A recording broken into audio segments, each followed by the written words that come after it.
Most people think work stops when the lights go off. But for most companies, the real work starts when no one is watching. While people sleep, systems stay awake. Every night, data keeps moving. Processes continue running. Problems are detected before anyone notices them. There are no meetings, no dashboards to watch, no one asking for updates. These systems don't announce themselves. They simply do their job. Behind modern businesses, quiet systems handle thousands of small decisions. Orders are routed. Resources are balanced.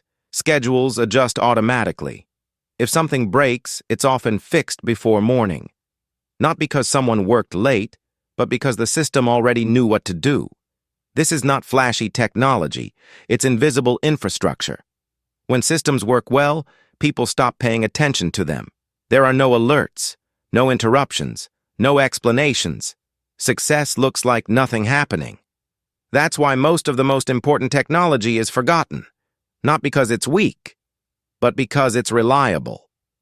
Today, the most useful AI isn't a tool you interact with. It lives inside workflows, inside processes, inside decisions that repeat every day. It doesn't ask for attention. It reduces friction. The goal isn't to replace people, but to remove the things people shouldn't have to think about. The best systems don't change how people work. They change what people don't have to worry about.